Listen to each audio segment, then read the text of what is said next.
Thank you so much, Mary, for this lovely introduction.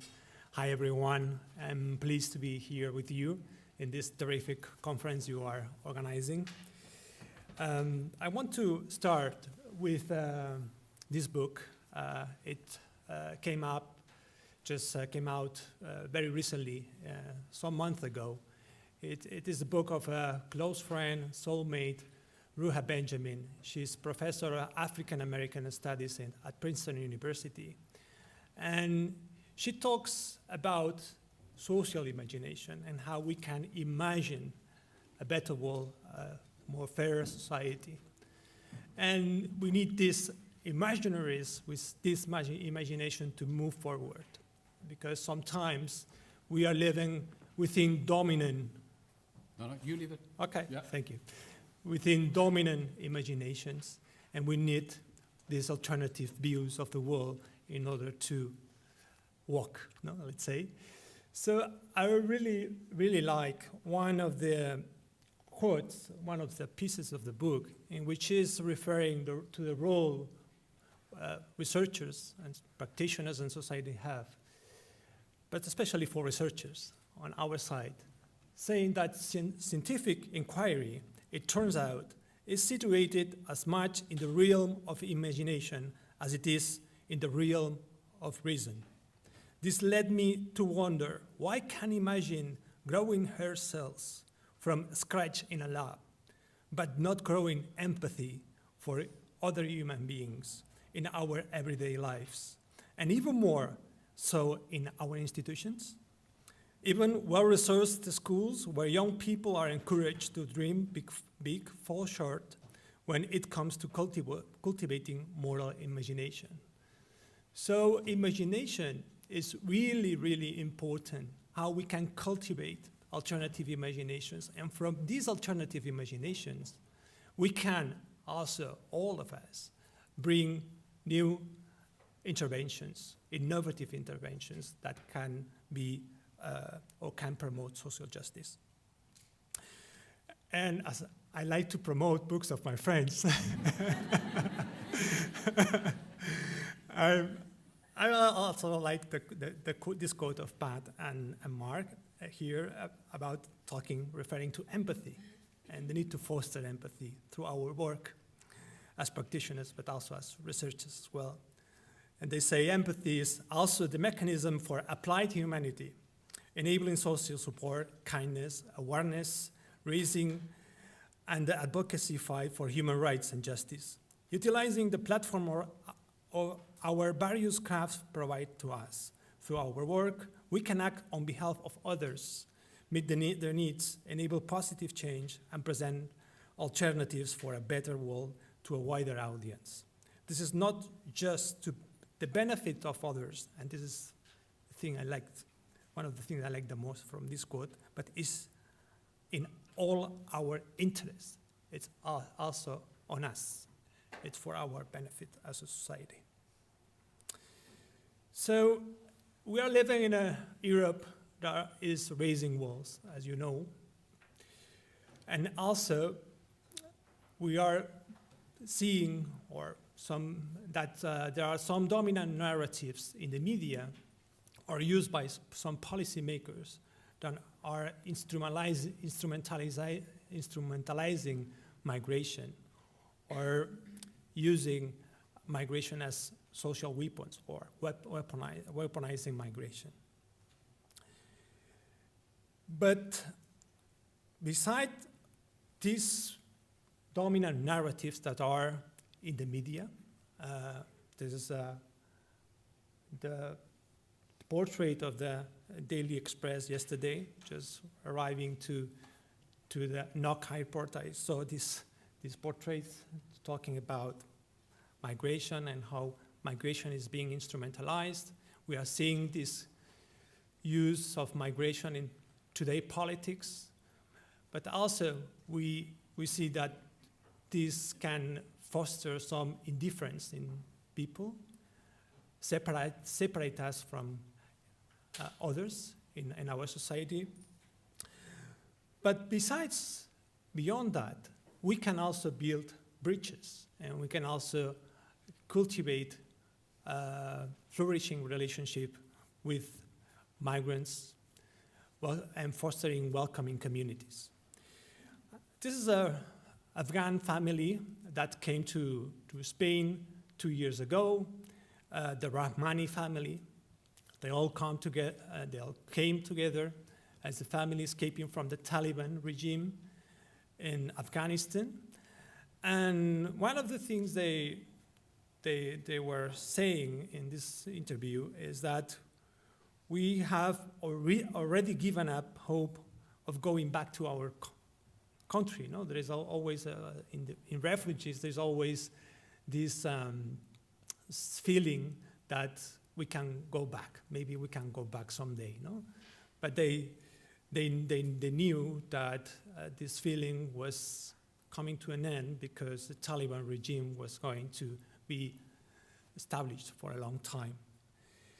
But also, one of the things that they wanted to transmit through this interview is that they are here to contribute, to do something, and they were trapped into a situation in which they were in a temporary apartment without having the possibility to do something in the new society and with no ties with nobody, just relationship with social workers. In this sense, there is a book that was published a long time ago from Len Doyle and Ian Coke, talking about the human needs, or basic human needs. And I like this quote because it's related to the history not only of the Rahmani family, but also of many migrant and refugee families. Doyle and Go says about autonomy, and they distinguish between autonomy, critical autonomy, saying that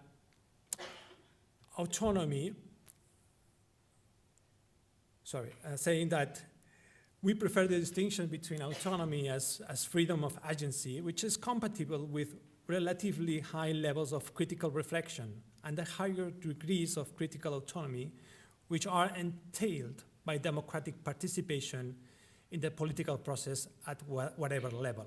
For critical autonomy to be a real possibility, individuals must have the opportunity to express both freedom of agency and political freedom. Without both types of opportunity, they will again be objectively disabled, even though their levels of understanding. So you have autonomy, you can foster autonomy, people can be critical or can reflect about their lives, but they cannot participate. They don't have the freedom to participate at many levels. No? How we enable participation of migrant and refugees in our society so they can contribute to our society? It's a good question, actually. And we need innovative interventions, and we need that our systems could change to provide these processes of participations. We are on our way, but we have a long road to follow. I'm going to talk a little bit about the Spanish context, because in the Spanish context, we are seeing the flourishment of some mentoring interventions I want to share with you. And these mentoring interventions are connected because, especially to welcoming migrants and refugee families. Especially because Spain has become a country of immigration. We were a country of emigration a long time ago, but not so long time ago, some decades ago.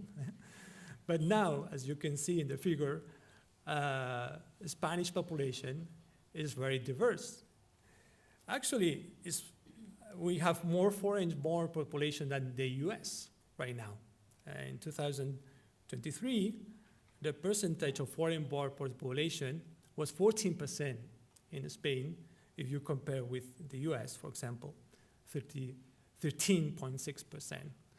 So, but in our imaginaries, there's still the Spain, traditional Spain, no?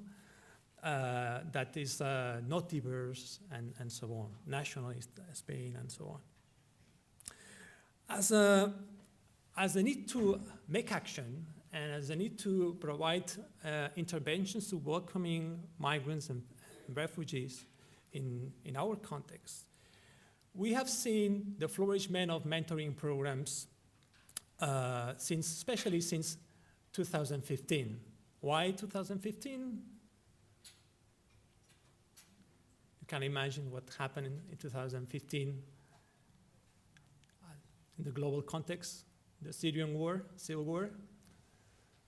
So a lot of Syrian families flew out the context and came to Europe. So a lot of, some Syrian families came to Spain, but also what happened in Spain, it was a big social movement of people that asked institutions to do something, but also organizations trying to reflect and try to provide innovative interventions in order to settle not only Syrian families, but also other migrants and refugee families coming to Spain. This kind of flourishment also can see in Germany and many other contexts.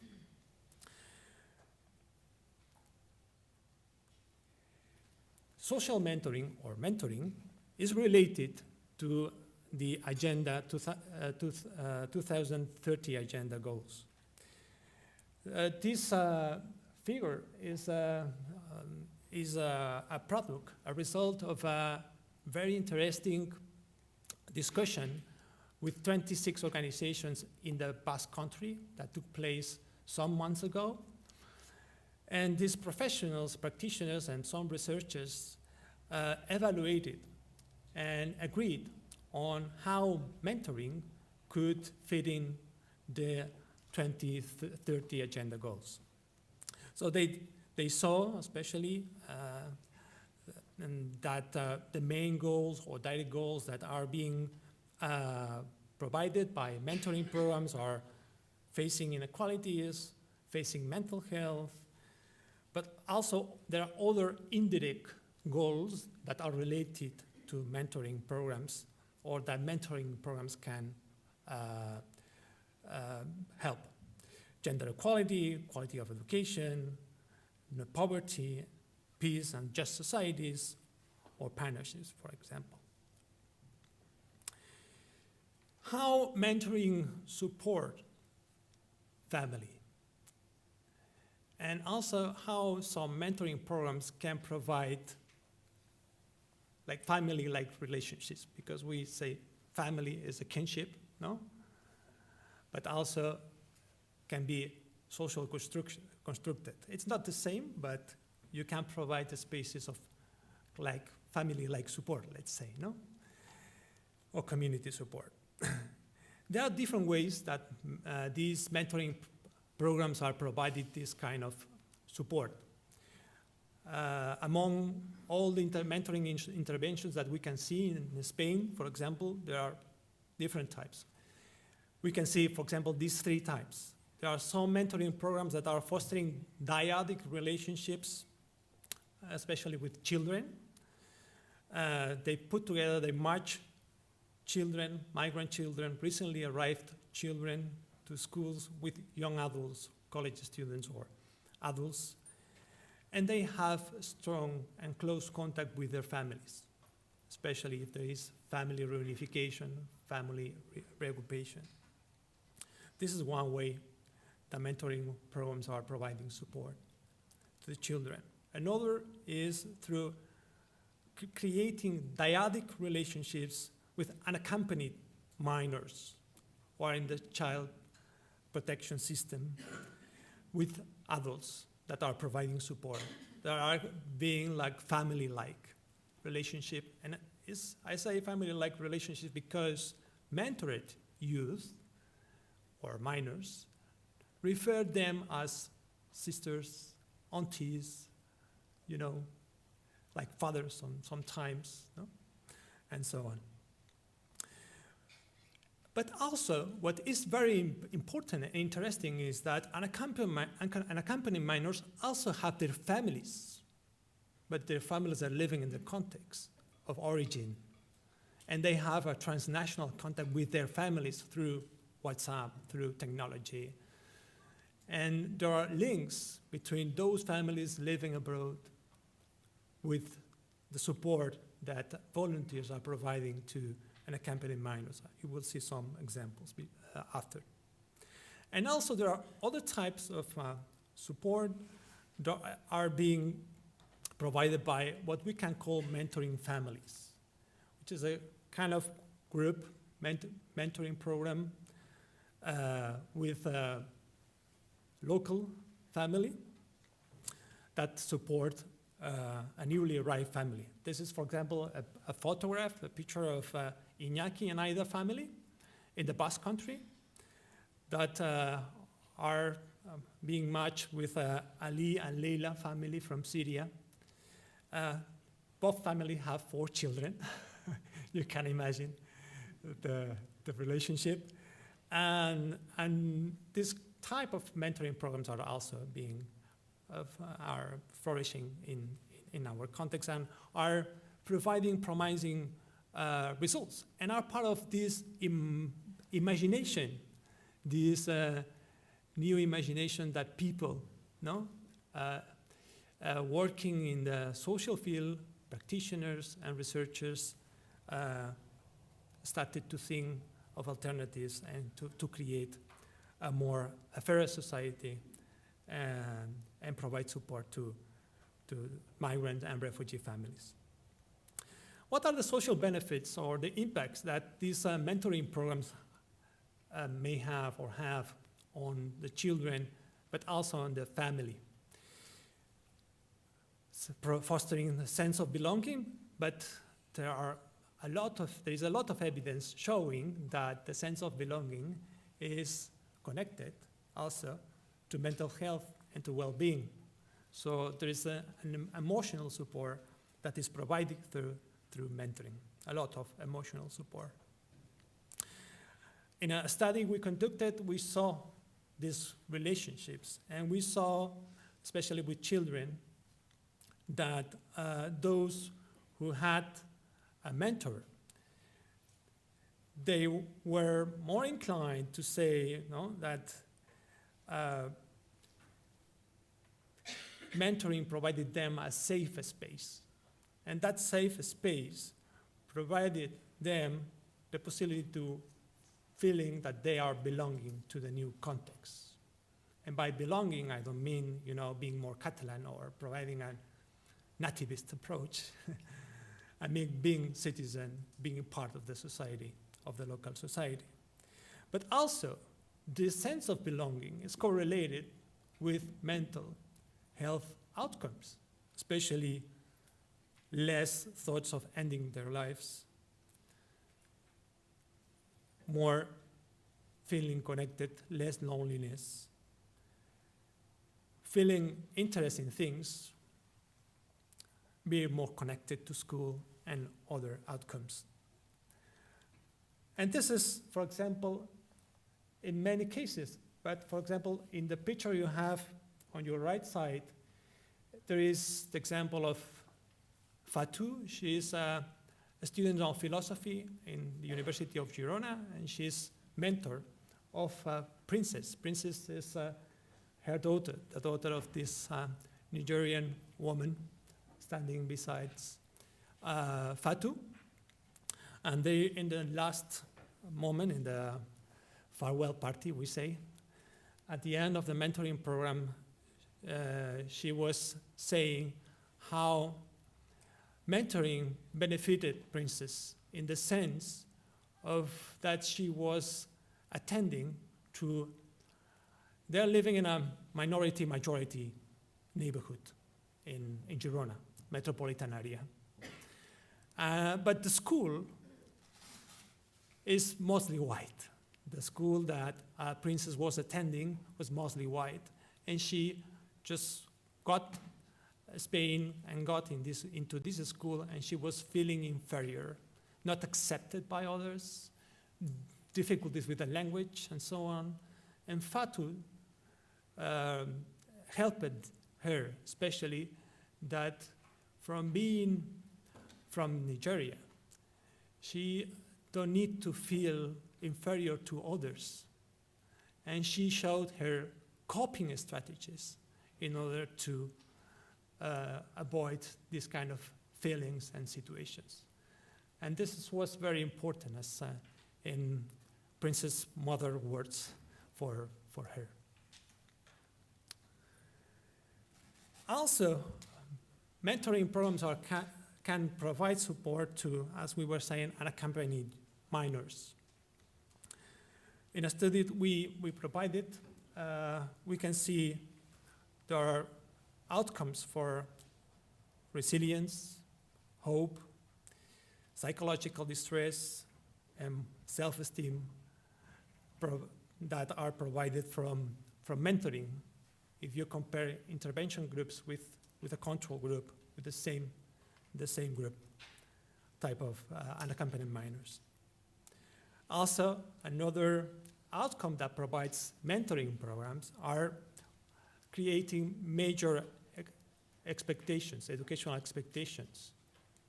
And this is important because many unaccompanied minors are pressured and they feel that they have to leave the present self and they need to go to a job. And they have difficulties to establish a more future self-vision, especially because of the pressure, because of the racism of the context, because many things. And mentoring provides them this possibility to think in the future. Of course, they have a lot of professionals providing them support that are doing an extraordinary work. But also they need the informal support.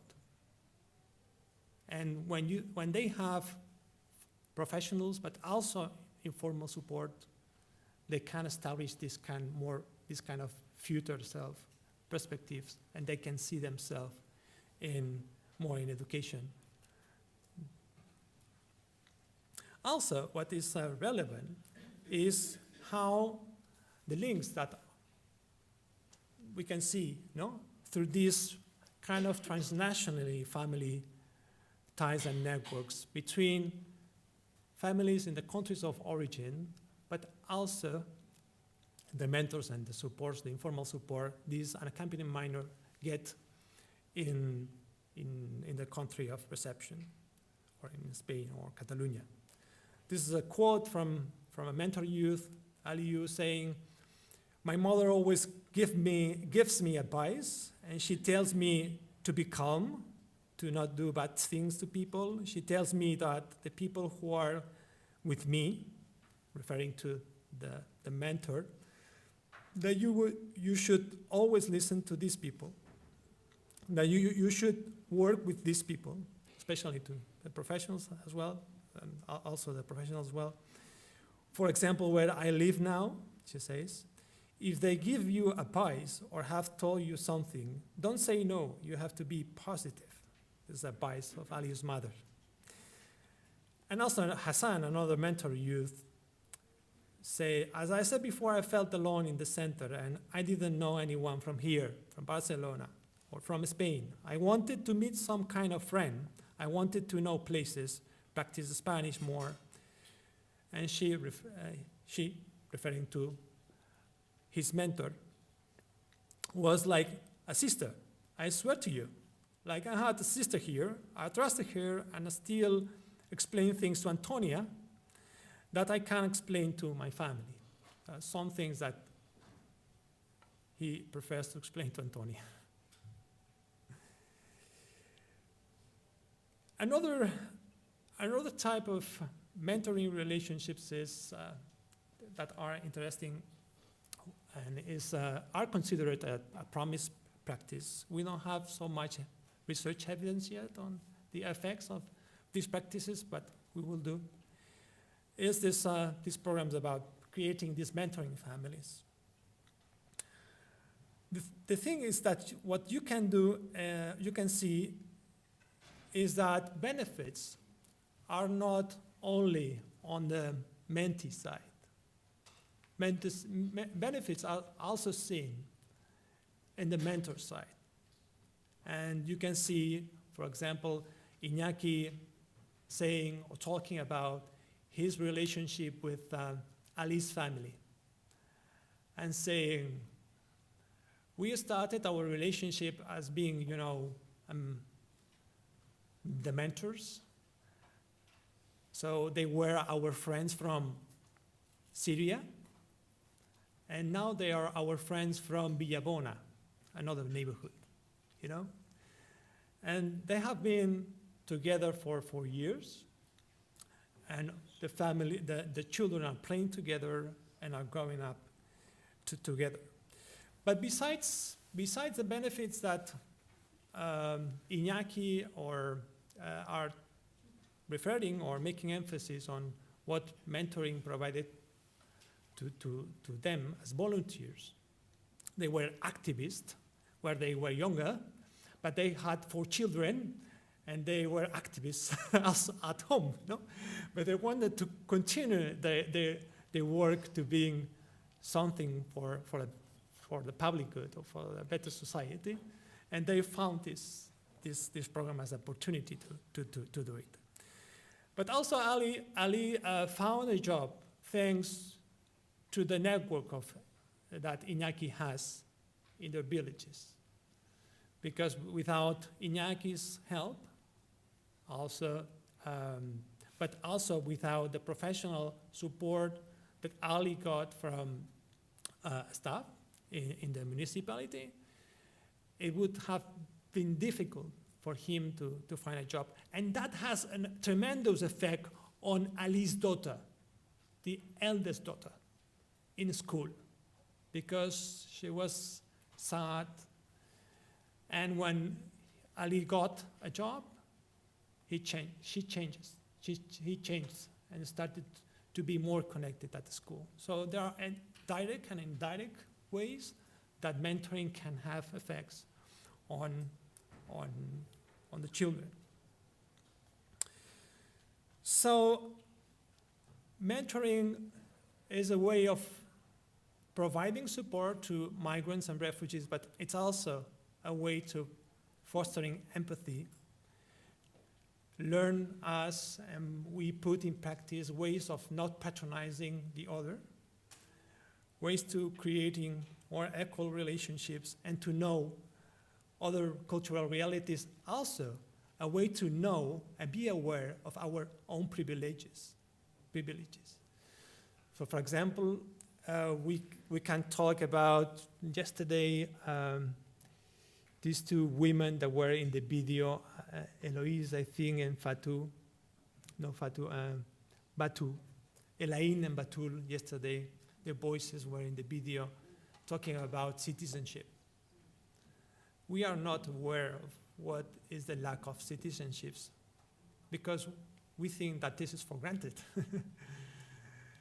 But on the other side, living together with people that experience not having citizenship, experience irregularity even, You are more aware of those privileges, and this is one of the benefits that many mentors are also talking about. So there are challenges and of course future prospects of mentoring and the role of mentoring in providing support to mentoring children and families. One thing that we are starting to see in Spain is that mentoring programs, these kind of mentoring programs are being included in the portfolio of social services as a social right, or as a guarantee, and also they are being included in what we call arraigo social. That is the way that administratively migrant families can get temporary residence. Think about many migrant families or refugee asylum seekers applications are denied. How many asylum seeker applications are denied in Spain? Last year, 70%. It means that those families are from one day to another in an irregular status. So imagine what's the situation in many cases. And we need a lot of social interventions for this, especially in these situations. And some regions, regional governments, for example, in Navarra, Basque Country, or Catalonia, are providing these mentoring programs as part of their portfolio. Also, one of the things that it's important to emphasize is that we need a balance between the professional support and informal support. We need mentoring as an informal support, but mentoring is not substituting, is not a substitute for state responsibility of professional work. That's very important. We saw yesterday through Robin and Brenna lecture that the cutbacks from UK, no, or the neoliberal agenda, no, is like passing the responsibility to citizens and not to the state, no. Also, finally, we need more than we have the need for providing more critical consciousness and ways to activate empathy and connect with people, no?